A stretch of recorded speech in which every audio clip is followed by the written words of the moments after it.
2. Ladies' Day. Our Doris is an utter nuisance when it comes to going anywhere. Take last Thursday, for example. I told her, I said, hurry up, our Doris, we have to be at the pavilion by p:30. My cousin was having a bash at bowls and I wanted to be there in case his knee went and he ended up cockeyed on the floor with his nose impaled on a jack. Do you know what she did? She said to me, she said, I need a new hat, our Harold. This one won't do. I took one look at it and said, no, it won't. It were bright blue with plastic gems stuck to it. I thought, that's just my look, that is. A wife whose head resembles a peacock's backside. I didn't say this to her, though. No, I weren't after a beating. I took my coat off the hook and said, come on then.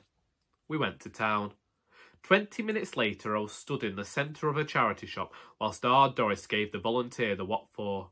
She was all looked up, pierced eyes, pursed lips, face the colour of beetroot, and she says, how can you charge these rate? They're bleeding extortionate. If I'd wanted to pay this much money, I'd have gone to Harrods.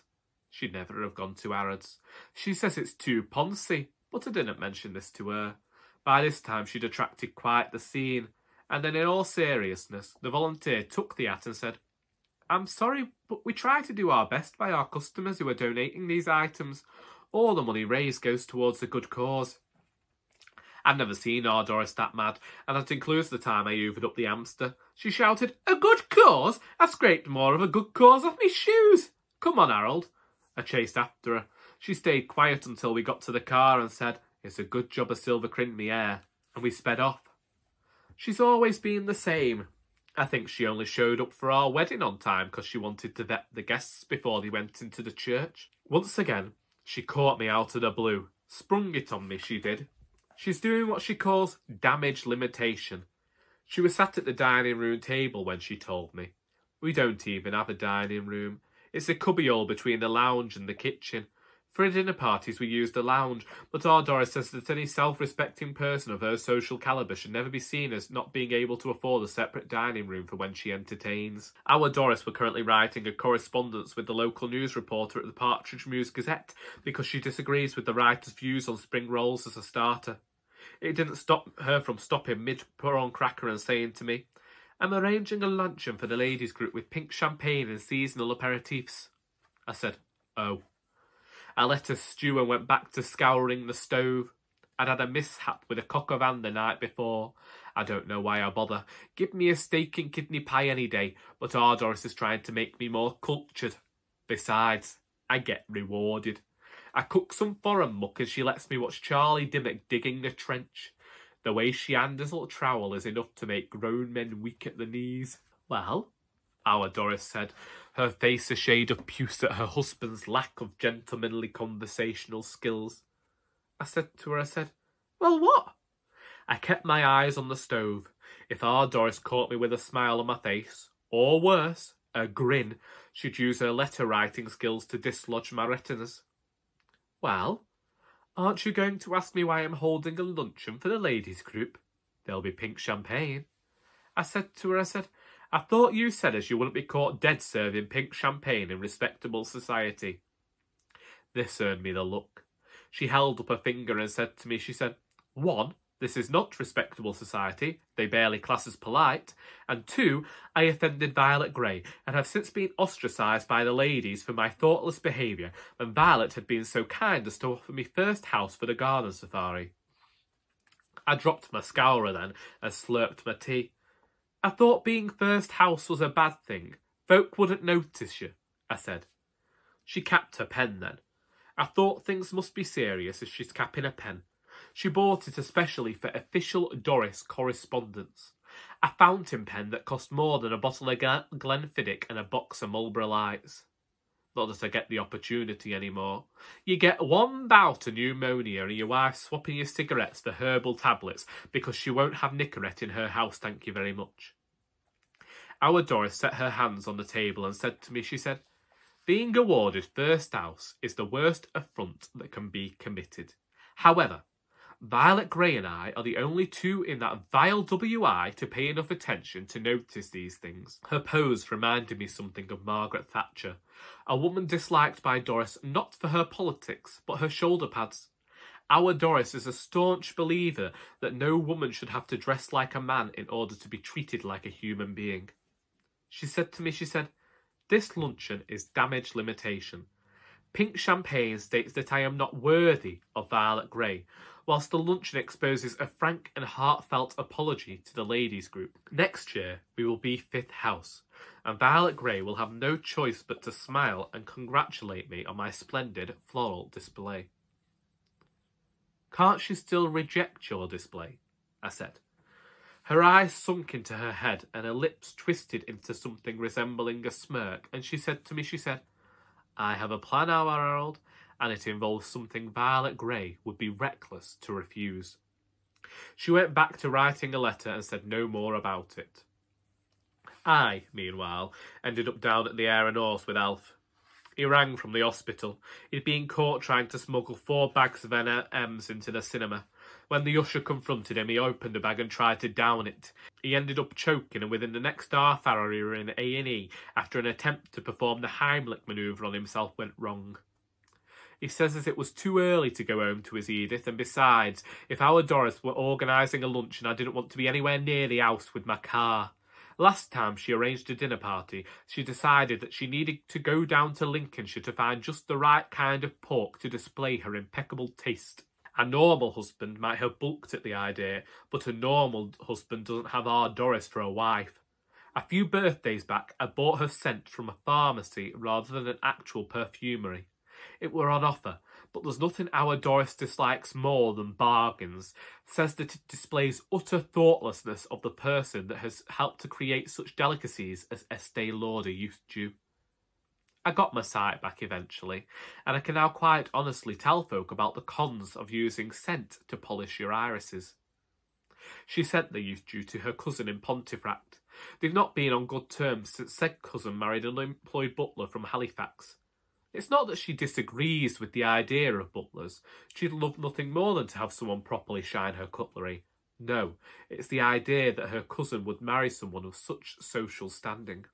Not wanting to end up having to drive our Doris across the country in search of the nation's finest crab cakes, I picked up Alf and headed straight for the pub. Alf set to ordering his usual pint and pork scratchings, and I settled myself in for an afternoon of half a bitter and a packet of dry roasted peanuts. I said to him, why'd you empty your pockets, Alf? He gives me this grin then, all hunched shoulders and eyes peeking from side to side. It's Edith. She's decided she wants me to uphold impeccable behaviour wherever I go. The usher said to empty my pockets, and I did, straight down the hatch. He downed his lager and belched, giggling to himself. She'll soon give up this idea of having a husband who's something he's never been. You're a braver man than me, Alf, I said. No, I'm not married to Doris, Alf gulped. I said, you can't say fairer than that. She's organising a luncheon. Alf shook his head at that and threw back a few pork scratchings. Harold, you poor beggar. When I got home, I found our Doris buried behind 3 phone books. She said as she'd been looking all day for a butcher who could provide the right kind of chipolata, and that butchers were not the kind of person she ever wishes to enter into conversation with under any circumstances. She said to me, I rang to ask about the size of his sausage, and woe betide me believing that sort of prepubescent penis humour went out with short trousers and potted beef sandwiches. I rang 7 different butchers across the county, and each of them spent 5 minutes sniggering before delivering measurements that can only be described as woefully pitiful in length and girth. And is it too much to ask that chipolatas for a lady's luncheon be delivered skinless with more meat than gristle? I had to hide my smirk behind my hands. Our Doris has always had a way with innuendo. She nearly ended up in court once after a few choice words insinuated that the vicar had been having an affair with the postmistress.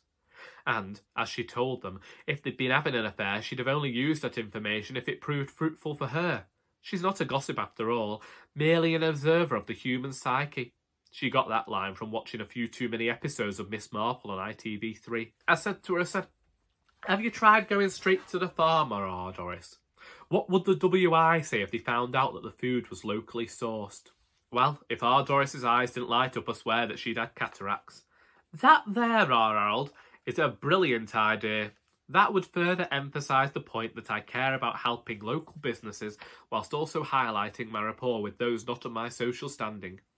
She flicked through the Thompson local at a pace Penelope Pitstop would be proud of.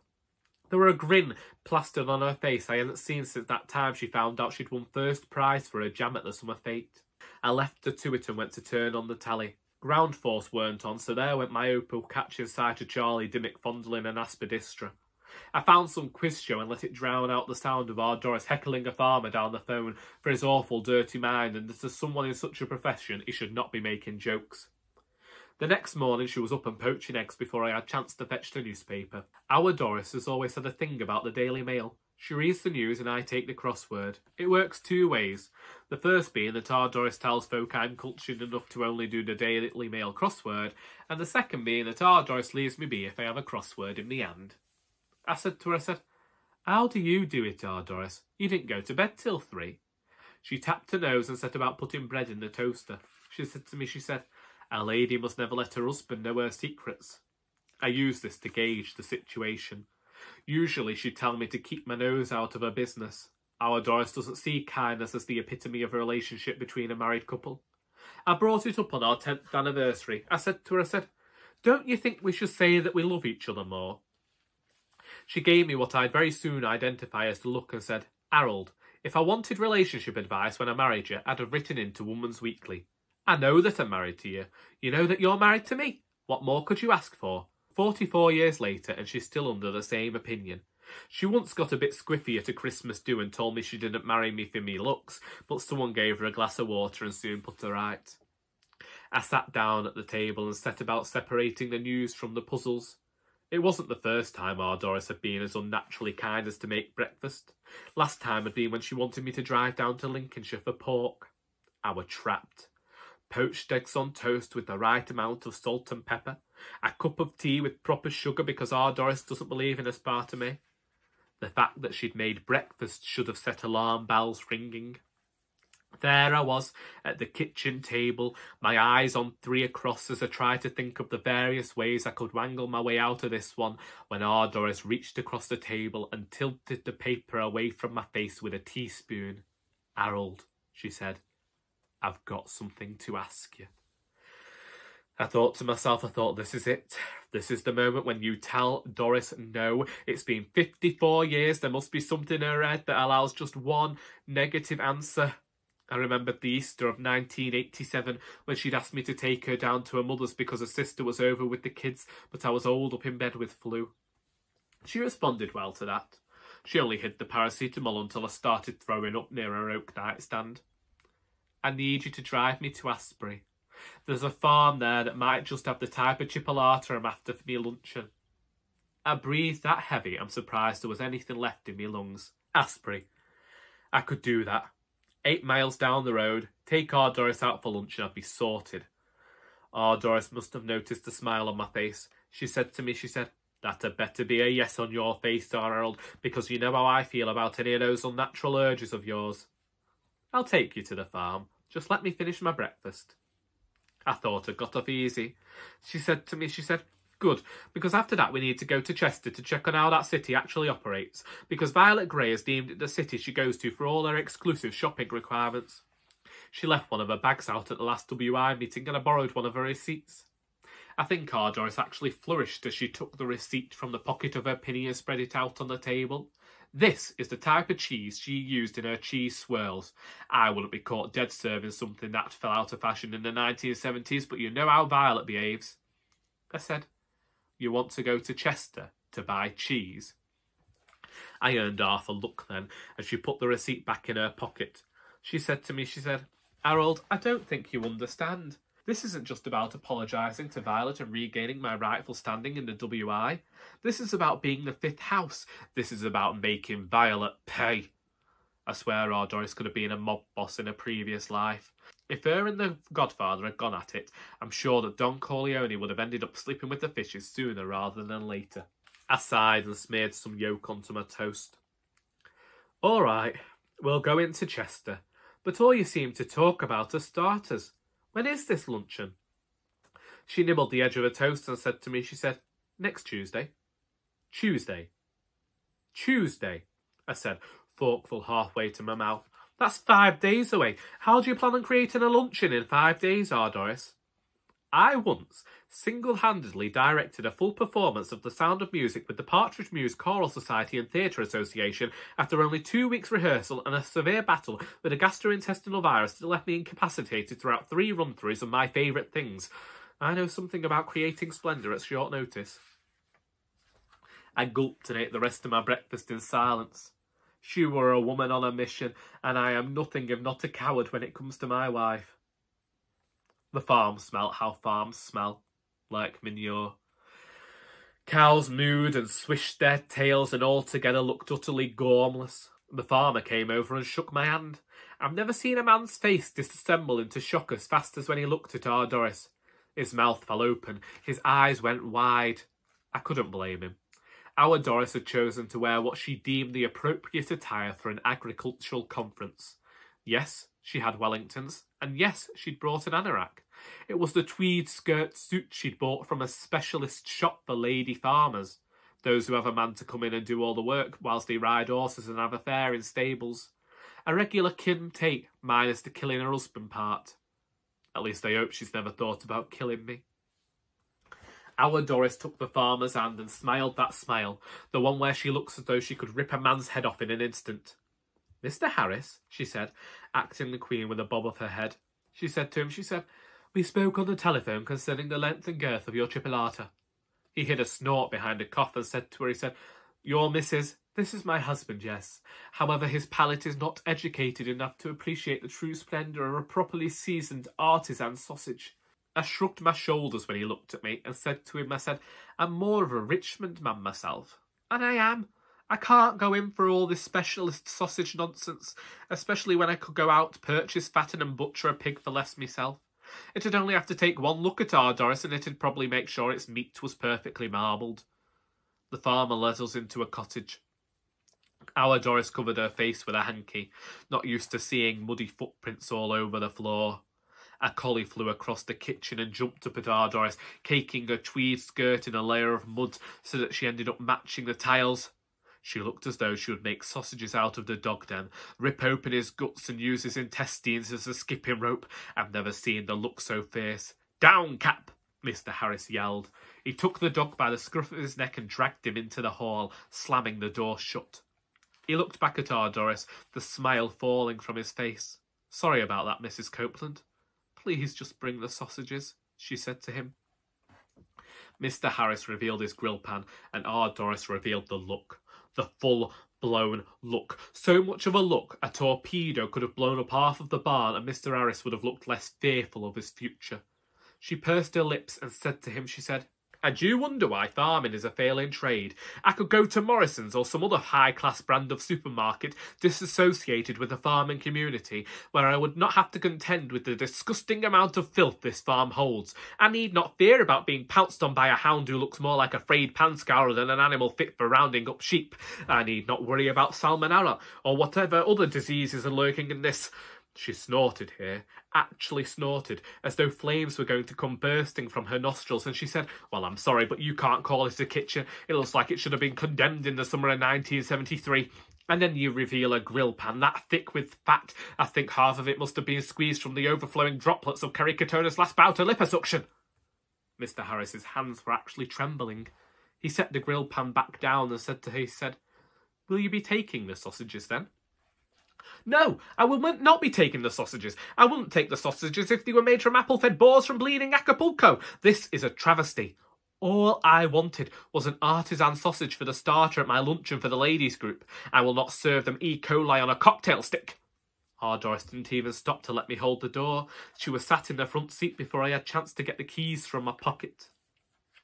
We didn't get to Chester. Our Doris had me take her home so she could disinfect her hands, because it isn't long since the last swine flu outbreak, and I'm rather confident I just found the breathing ground. She bathed for 3 hours, used up a bottle of Radox and slept through 2 episodes of Emmerdale and a rerun of Poirot. When she came out of the bath, I wasn't sure whether the wrinkle-ups were hers or my wife had just turned into a prune. A few days later, and our Doris set out to her WI luncheon. She'd been to the florist and had actual carnations pinned to the top of her hat because she would be damned if she went around wearing plastic pound shop knockoffs. I didn't ask her about the price of a new suit that she emphasised was peach, not mushroom, as some would call it. She disappeared for 6 hours and I got to watch an omnibus edition of Groundforce. I tell you, it's a good job I don't have a heart condition. The sight of Charlie Dimmick in those Levi's would have caused any man's pacemaker to go haywire. 3/4 into the final episode, the front door slammed with such force the windows shook. It wasn't an intruder. Not some ghost from the past wanting me to pay for my sins. No. I've heard that slam enough times in the last 50 years to know who it was and what it meant. Our Doris was home, and she was furious. She roared into the front room and slammed her bag onto the floor, tearing her hat off her head, and she positively howled, "If I ever see Violet Grey again, it will be a day too soon. The cheek of it. Can you believe it? Can you believe the sheer impudence?" I switched off Charlie Dimmick and faced me doting wife. "What did she do, our Doris?" She said, I stood there. After dessert, profiteroles with chocolate sauce. Nothing too middle class. These women still believe that to come down with me cake with melted chocolate in the centre is the best thing since Victoria's sponge, and I issued my apology. "Please, Violet, accept my humblest apology for my callous attitude towards you upon your admission to my home. There is no excuse for such barbaric behaviour, although I hope you can find it in your heart to forgive me, bearing in mind that I had just found my garden destroyed by an act of the Lord." And do you know what she did? She accepted my apology. I said to her, "I thought that's what you wanted." "Oh, I wanted forgiveness, arold." She's almost ripped her hat up at this point. The carnations were all but crushed. She forgave me. It's the next bit that makes me want to write a letter to the Gazette informing them of the fact that Mrs. Violet Grey of Hobson Street has to use debilitary cream on her upper lip because she grows a beard the likes of Father Bleeding Christmas will be proud. What did she do, our Doris? What did she do? What did she do? I said to her, "I would like to think we could reconcile this sorry mess by my entering into the garden safari again next year, so as we can properly put this to bed." Do you know what she did? Miss Fake Tears in no knickers. She held a handkerchief to her face, Waitrose, not Laura Ashley, and she said to me, in full view of the WI, mind you, "I would love nothing more than to accept your entry into the garden safari, however I have an announcement of my own. Next year, I would like to focus more on my family. I will still chair the WI, but I have given leadership of the garden safari to someone who can fully dedicate her time to making the safari a world-class event." I thought I'd won our Harold. "Well," I said. Well, what do you mean, well? Who's the new leader? Who do you think, Harold? Who has been my mortal enemy since first year when she got the part of Mary in the Nativity and I got bleeding narrator? Janice Dooley of Little Street.